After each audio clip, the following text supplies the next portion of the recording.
Donc on ne peut pas être sûr à 100% que la personne est véritablement déradicalisée. Jusqu'à présent, en France, on a le droit d'être radical. Dans une démocratie, on a la liberté de penser ce qu'on veut.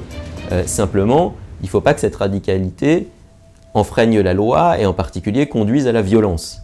Le fait d'adhérer à une idéologie parce qu'elle fait sens pour vous, le fait de vous engouffrer dedans, de vous entourer de personnes qui vont penser de la même manière que vous, ça peut amener une certaine dérive. Car vous pouvez évoluer au sein de cette idéologie de manière tellement extrême et sans même vous en rendre compte, qu'il deviendra alors tout à fait naturel pour vous d'utiliser la violence pour défendre cette vision et même l'imposer aux autres. Bienvenue dans le monde de la radicalité. Bien évidemment, le salafisme djihadiste peut vous venir tout de suite en tête. Mais quand on voit que l'Allemagne prend des mesures contre la montée de la radicalité au sein de l'extrême droite, ou bien quand on lit le dernier rapport des États-Unis sur les menaces extrémistes sur le sol américain, on voit bien que la radicalité s'accole à n'importe quelle idéologie.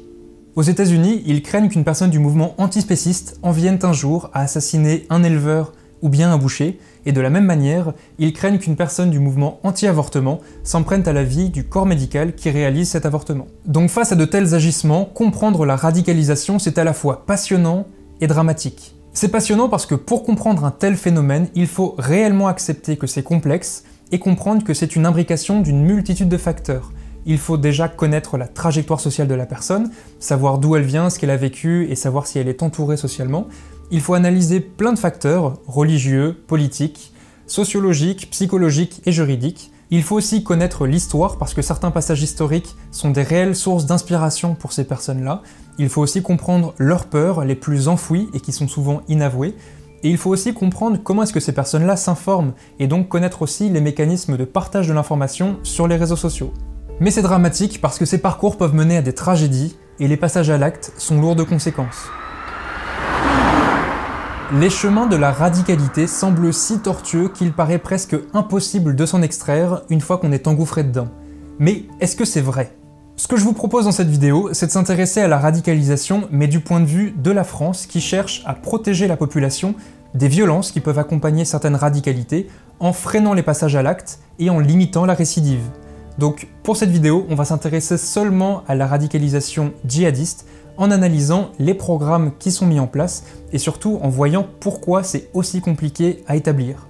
Pour cela, j'ai posé 7 questions à Marc Ecker et les réponses devraient vous aider à trouver beaucoup de nuances pour ne surtout pas tomber, quand on parle du sujet, dans les deux postures un peu extrêmes et très caricaturales qui serait l'une de dire « ces personnes-là l'ont bien mérité, la déradicalisation ça ne marche pas, je ne veux pas m'y intéresser », que ces personnes restent en prison, et l'autre qui est tout aussi caricaturale, qui consisterait à être peut-être trop naïf et beaucoup trop laxiste, sans prendre en compte tous les aspects sécuritaires pour la population. Le rapport que Marc Ecker a réalisé est téléchargeable dans la description. Vous y trouverez aussi le lien vers Mister Geopolitics TV, c'est ma plateforme de documentaires qui compte actuellement plus de 190 documentaires géopolitiques disponibles en abonnement pour 4,99 € par mois, sans engagement. Je vous ai créé une playlist de 9 documentaires spécialement sur le thème de la radicalisation et du terrorisme. Extrait. Nous on est là parce qu'on a été prévenus que bon, vous étiez à l'intérieur, vous étiez avec votre fille, vous étiez peut-être possiblement armés, donc c'est pour ça qu'on est venu. À chacun son rôle. Les rues du quartier sont aussi rebaptisées. Désormais rue de la Charia, où sont dans l'Allier, comme dans l'ensemble de l'Europe, une nouvelle extrême droite émerge. La loi sur la sécurité intérieure interdit de surveiller les milieux politiques, aussi extrêmes soient-ils. Le futur tueur de Charlie Hebdo semble prêt à saisir la moindre occasion, bonne ou mauvaise. 6 mois plus tard, lui qui semblait si loin de la religion musulmane se choisit un nom de djihadiste, Abou Hissène. J'ai entièrement la main sur la plateforme, c'est moi qui upload les documentaires en fonction de ce que vous me demandez. Vous vouliez des personnalités politiques, je vous ai créé une playlist de 16 documentaires sur le sujet. Idem pour le porte-avions, le narcotrafic, etc. Et dans quelques jours, vous aurez le privilège de voir des invités très spéciaux qui parlent chacun de leur domaine d'expertise. Par exemple, Michel Goya, que j'ai pu interviewer pendant une demi-heure sur l'évolution des conflits, mais il y a aussi d'autres vidéos qui arrivent sur la cybersécurité et plein d'autres thématiques. Enfin, vous trouverez aussi en description le lien vers l'ILERI, une école de relations internationales qui sponsorise cette vidéo. Si vous vous intéressez au métier de la géopolitique et de l'international, il propose plusieurs formations à Paris et à Lyon. Et pour avoir pu discuter avec des élèves et des professeurs, et pour avoir réalisé plusieurs séminaires là-bas, je vous la recommande chaudement. Bon allez, il est temps d'y aller, Marc nous attend.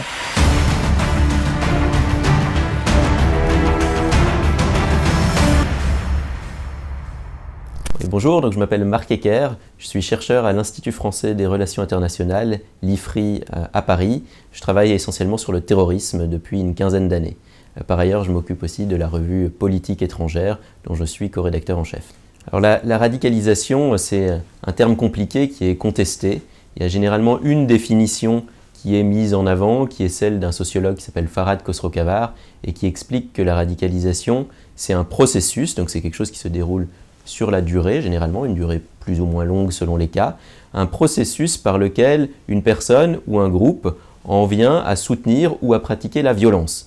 Mais il ne s'agit pas de n'importe quel type de violence, c'est une violence adossée à une idéologie extrémiste, idéologie qui peut être politique bien sûr, mais aussi religieuse, sociale ou autre. Donc la radicalisation en tant que telle n'est pas nécessairement liée au djihadisme, qui est la thématique sur laquelle moi je me suis concentré ces dernières années. Il peut y avoir d'autres types de radicalisation d'ultra-droite par exemple, radicalisation d'ultra-gauche, mais on peut imaginer tout autre type de radicalisation du moment que c'est adossé donc à une idéologie. Donc à cette thématique de radicalisation, on peut opposer la déradicalisation.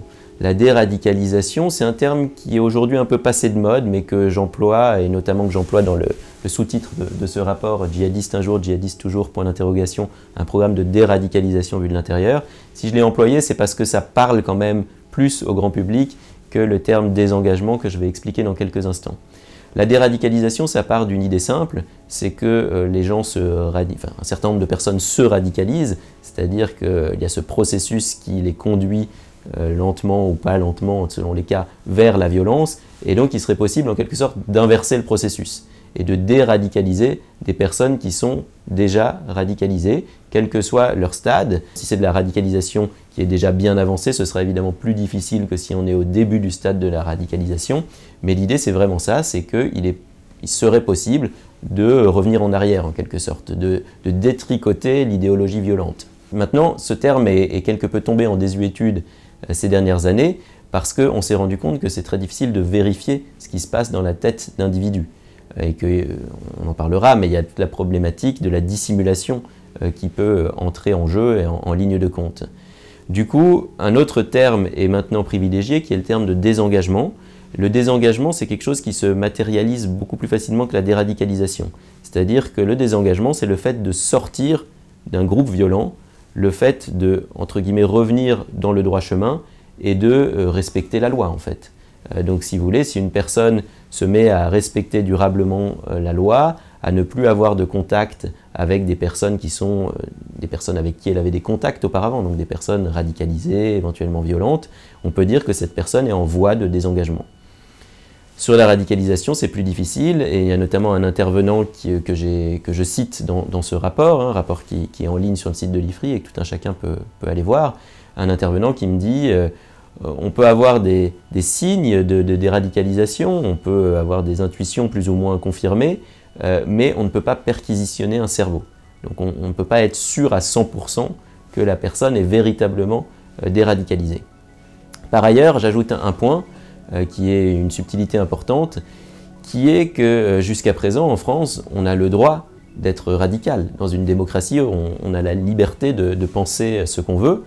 Simplement, il ne faut pas que cette radicalité enfreigne la loi et en particulier conduise à la violence. Donc avec cette thématique de la déradicalisation, il y avait cette difficulté en plus qui est que certains intervenants dans des programmes de déradicalisation disaient « mais notre travail, c'est effectivement de faire en sorte que les gens ne récidivent pas, qu'ils respectent la loi, mais dans le fond, s'ils conservent une vision du monde radicale, du moment que cette radicalité n'est pas violente, ça ne devrait pas poser de problème dans une démocratie. » Bon, ça c'est aussi sujet à débat, un débat qui est en plus compliqué en ce moment avec le projet de loi sur le séparatisme qui est en cours de discussion et que je ne vais pas commenter ici. On voit que voilà, le terme désengagement a permis de déminer comme ça un certain nombre de sujets compliqués. Les scientifiques, les spécialistes de sciences sociales sont très largement divisés sur les causes et les processus, les mécanismes de radicalisation. Il y a plusieurs théories qui existent, que je ne vais pas rappeler ici. Encore une fois, vous pouvez aller revoir la vidéo de 2019. Mais comme il n'y a pas de consensus sur la radicalisation en tant que telle, c'est-à-dire sur le parcours qui conduit un individu vers la voie de cette radicalité violente, eh bien, il n'y a pas de consensus non plus sur la manière de déradicaliser, de sortir de cette voie violente. Donc là, c'est une difficulté supplémentaire. Et pour le dire très rapidement et de manière un peu caricaturale, vous avez des personnes qui vont insister sur des facteurs sociaux comme le fait d'avoir un travail, le fait d'avoir une famille stable, le fait d'avoir un logement, etc. Et puis vous avez des personnes qui vont insister sur d'autres facteurs, comme les facteurs psychologiques, donc le fait d'avoir une stabilisation psychologique des individus qui parfois souffrent d'un certain nombre de traumatismes, voire de vraies maladies mentales. Ou alors, troisième point, troisième pilier, des personnes qui vont insister sur la dimension idéologique, en disant qu'il faut absolument effectuer une déradicalisation de type idéologique en déconstruisant l'idéologie radicale de groupes comme Daesh ou Al-Qaïda. Et donc là-dessus, il n'y a pas de consensus et on va le voir dans le programme en tant que tel, enfin dans le programme que j'ai étudié plus spécifiquement, ces trois piliers sont traités. Donc il y a un pilier social, un pilier psychologique, un pilier idéologique et c'est par l'utilisation de ces trois leviers que les professionnels du programme espèrent désengager les individus. C'est vrai qu'en France, la déradicalisation n'a pas bonne presse.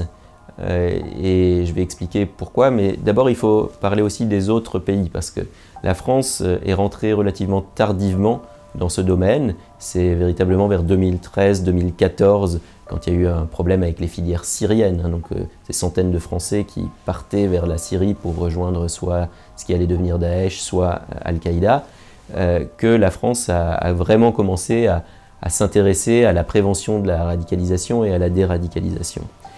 Mais au-delà de ça, il y avait déjà des programmes qui existaient dans le monde. C'est vrai pour l'Europe, mais c'est vrai aussi en dehors de l'Europe et notamment au Moyen-Orient. Il y avait plusieurs programmes qui existaient depuis de nombreuses années.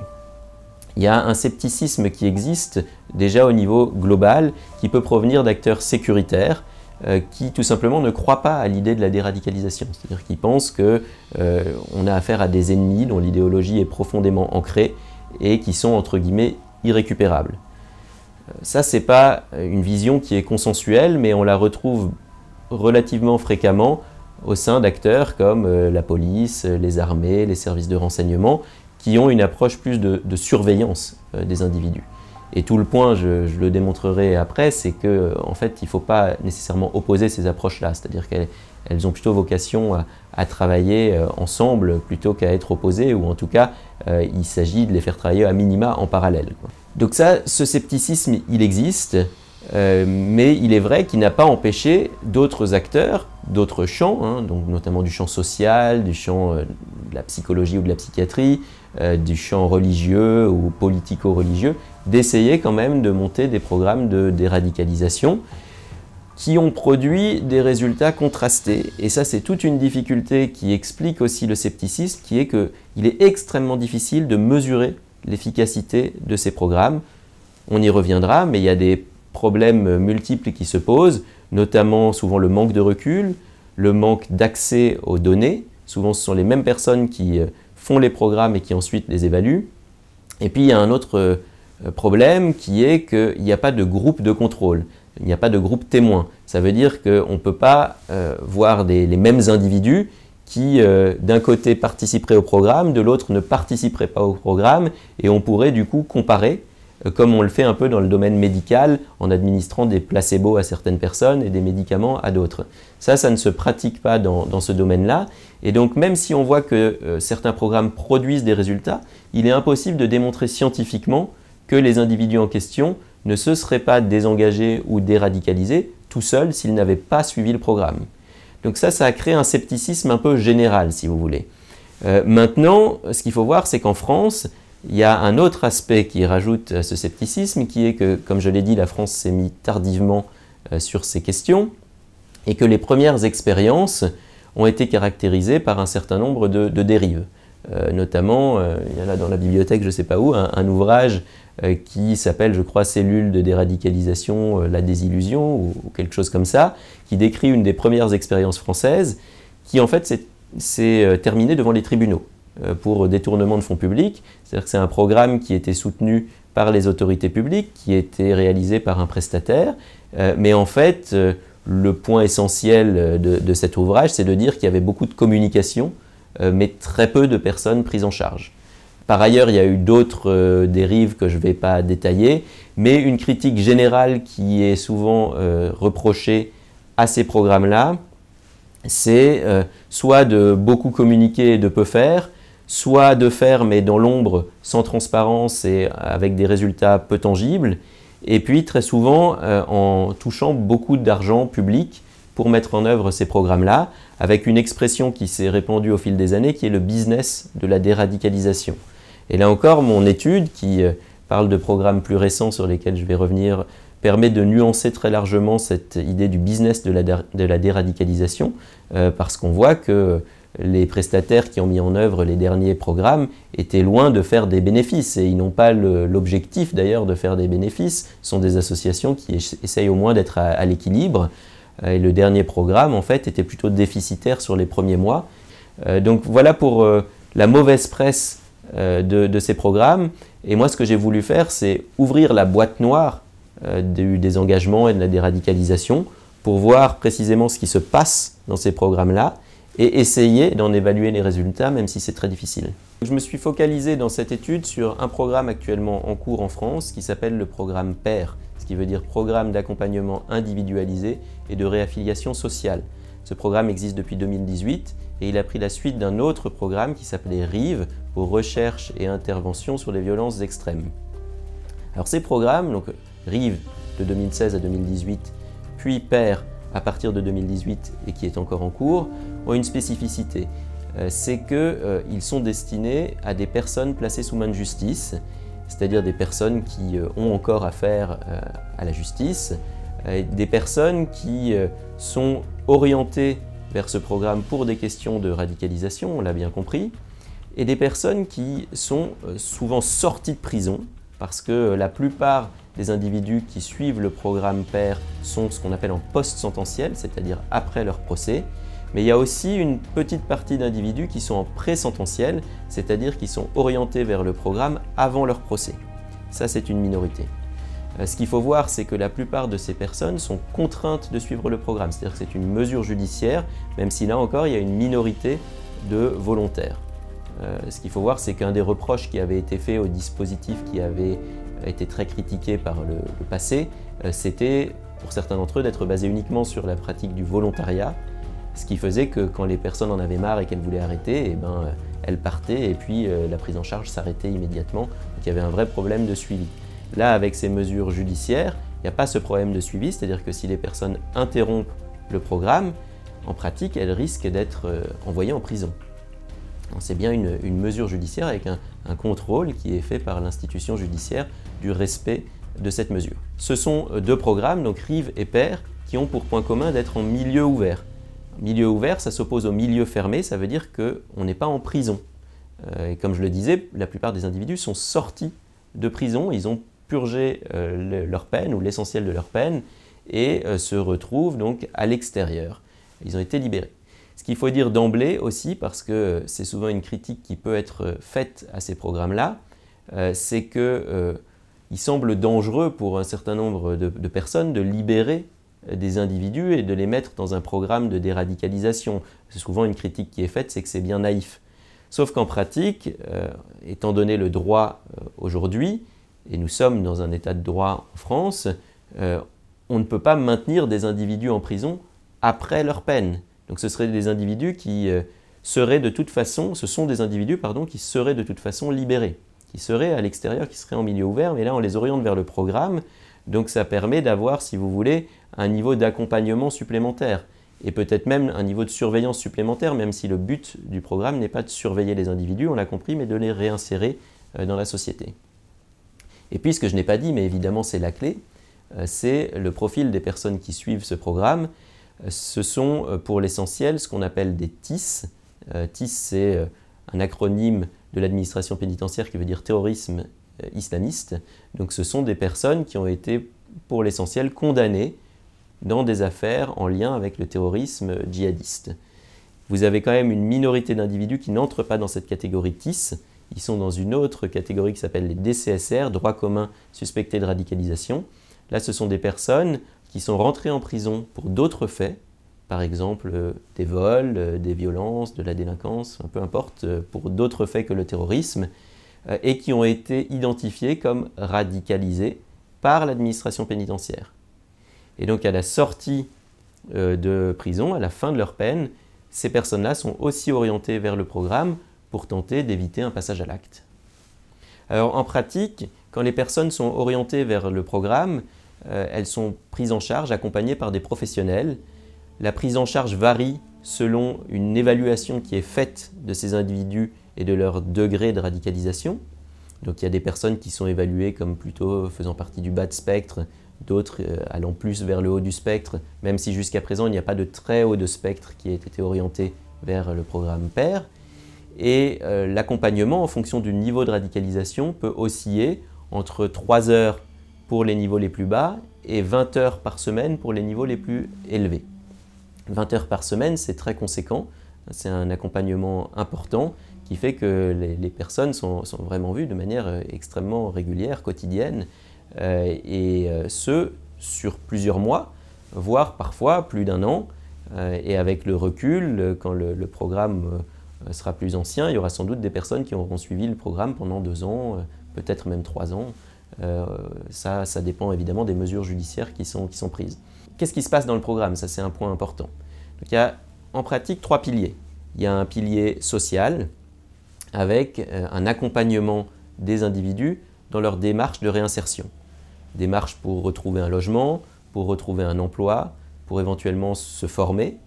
Et puis démarche pour, j'allais dire, reprendre pied dans la vie quotidienne, puisque vous avez un certain nombre d'individus qui ont passé des années en prison et qui ne savent plus vraiment se débrouiller dans la société. Pour vous donner juste un exemple, moi j'ai pu interviewer un individu qui avait passé 6 ans en prison, une personne qui était à la fin de la quarantaine et qui recherchait un emploi, mais qui a aussi eu besoin d'une formation à Internet, au site notamment pour retrouver des emplois. Et donc c'est avec une association, Emmaüs Connect en l'occurrence, que l'individu a fait cette formation pour essayer de se mettre à niveau et dans le fond de refaire des choses que tout un chacun dans la société moderne, quand on n'est pas passé par la prison et qu'on a un minimum de connaissances des outils de communication, sait faire. Ensuite, il y a un deuxième pilier qui est un pilier psychologique avec des psychologues qui sont donc employés par le dispositif pour essayer de stabiliser ou de prendre en charge des individus qui, pour beaucoup, souffrent de troubles psychologiques et pour certains, mais là c'est vraiment une toute petite minorité, ont des vraies maladies psychiatriques. Et donc le programme peut aussi faire appel plus ponctuellement à des psychiatres pour essayer là vraiment de stabiliser les individus. Et il est arrivé d'ailleurs que quelques personnes quittent le programme pour être hospitalisées en hôpital psychiatrique. Et là encore, pour vous donner un exemple, moi j'ai eu l'occasion d'interviewer une personne qui venait de passer 3 ans en prison, en partie dans des unités psychiatriques, et qui en fait est une personne qui avait été diagnostiquée schizophrène, bipolaire dans son adolescence, et qui ensuite avait été harponnée par des recruteurs et qui avait été radicalisée. Et donc cette personne-là avait tout un enjeu de stabilisation psychiatrique avant de pouvoir aussi travailler plus les aspects idéologiques et puis de réinsertion, même si la réinsertion était faite en réalité en parallèle avec une formation en cours, en l'occurrence dans le domaine agricole, pour essayer voilà, de le réinsérer, de le stabiliser dans la société. Et puis il y a un troisième pilier qui est un pilier idéologique, et ça c'est pas une nouveauté dans le sens où ça existait déjà avec le programme RIV, mais c'est quelque chose qui est beaucoup moins dans la culture française que ce qu'on peut avoir dans d'autres pays, avec le poids de la laïcité notamment dans la société française. Et il se trouve qu'aujourd'hui, maintenant, c'est ancré dans les pratiques de ces programmes, donc depuis RIV et aujourd'hui avec PAIR, avec donc des islamologues, voire des aumôniers ou des imams, qui ont été recrutés pour faire un accompagnement idéologiques, religieux de ces individus, pour essayer de recontextualiser les textes sacrés, les textes religieux, et de montrer que les interprétations faites par Daesh ou Al-Qaïda sont des dérives violentes, inacceptables, et qu'il existe une autre manière, beaucoup plus pacifique, de pratiquer sa religion. Donc voilà pour les trois pôles. Essentiellement, les échanges donc, sont des échanges de visu, soit avec un professionnel, soit avec deux professionnels, parce qu'ils travaillent beaucoup en binôme. L'idée, c'est beaucoup de croiser les regards entre ces pôles sociaux, psychologiques et idéologiques. En plus de ces entretiens qui peuvent soit se faire dans des bureaux classiques, soit en extérieur, dans des lieux plus ouverts où la parole se délie plus facilement, il peut y avoir des activités ponctuelles qui sont mises en place, parfois des activités de groupe. Et donc je décris notamment dans ce rapport une visite que j'ai pu faire avec des professionnels et des personnes sortant de prison au Louvre. Et en l'occurrence, au Louvre, il y a énormément de choses à voir, à expliquer. Ça permet à la fois de détecter des comportements qui peuvent être inquiétants, par exemple face à de l'art religieux ou face à des statues de nus ou face à des tableaux qui représentent la République. Et ça permet aussi d'expliquer, de travailler ces questions et de montrer que, là encore une fois, les interprétations qui sont faites par les groupes radicaux ne sont pas les bonnes et qu'il y a des manières beaucoup plus pacifiques et beaucoup plus apaisées de voir les choses. Chose intéressante au Louvre par exemple, vous avez un certain nombre d'œuvres dans la section art islamique qui correspondent au même type d'œuvres qui ont été détruites par Daesh en zone syro-irakienne. Donc ça permet aussi d'expliquer ce genre de choses, de discuter, d'échanger, et puis de voir les réactions des individus. Et donc quels sont les résultats de ces programmes? Moi j'ai regardé plus spécifiquement le programme PAIR, et bon, il y a un point objectif pour mesurer les résultats, c'est est-ce qu'il y a eu de la récidive.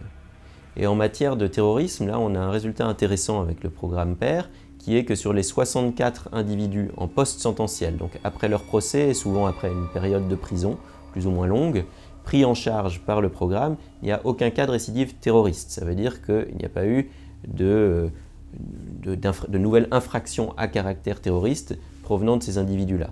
Il y a quand même une personne parmi les 64 qui est retournée en prison, mais ce n'était pas pour des faits de terrorisme. Donc on ne va pas qualifier ça de récidive en termes techniques, mais plutôt de réitération. Voilà pour le résultat rassurant. Maintenant, ça ne répond évidemment pas à toutes les interrogations qu'il peut y avoir sur le programme. Le recul n'est pas négligeable. Le programme a commencé en 2018, mais évidemment, il faudrait voir si dans 10 ans ou dans 15 ans, il n'y a pas de cas de récidive, ce qui serait là pour le coup un résultat encore plus intéressant. Mais c'est quand même un premier résultat encourageant.